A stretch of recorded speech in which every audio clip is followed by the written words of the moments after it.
Hello everyone, welcome to our channel The Physio Voice. Myself Sheikh Abdul Kader. In this short video, I am going to discuss something about goals of gait training in spinal cord injury patients. In spinal cord injury rehabilitation, gait training occupies a major amount of time. However, whether the efforts made are really transferred into the patient's functional capabilities is still uncertain. So, to discuss these issues, I am going to highlight an article that has been published in 2018 as a part of SCI Rehab project. I would like to clarify that I am not going to critically appraise the article, neither I am not going to advocate whatever been mentioned in this article as fact. Rather, I would like to emphasize on certain clinical pointers that is being discussed in this article for our clinical reasoning. To start with, quality of life is more related to effective mobility and functional independence rather than the mode of locomotion.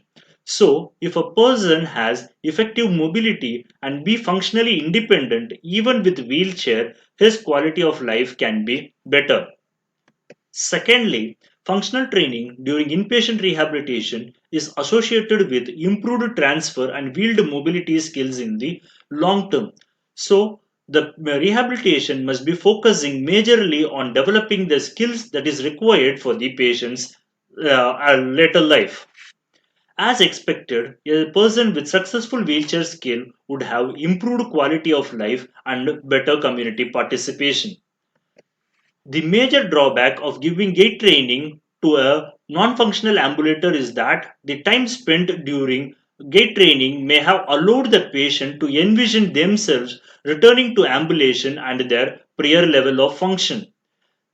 When they faces the reality, this expectation would act as a major source of setback to accept the reality and to resort to the alternative methods. All this doesn't mean that the ambulation training should not be given to the patient or ambulation doesn't have any benefits. It just emphasizes that the healthcare professionals need to be more careful about the time being spent during rehabilitation. Now the question comes, how to ascertain a patient can be a potential ambulator. So, to arrive at this conclusion, there are certain clinical prediction rules which may be beneficial in determining who is appropriate for gait training. Apart from this, there are certain clinical parameters like gait speed, endurance, and physiological cost index, which can give us some idea about the potential capability of our patients. For example, it has been documented that a person should have at least zero point 0.4 meter per second gait velocity to be a limited ambulator at least.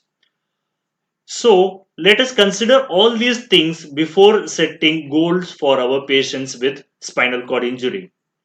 Thank you for watching this video. Don't forget to subscribe to our channel, Leaf is Your Voice.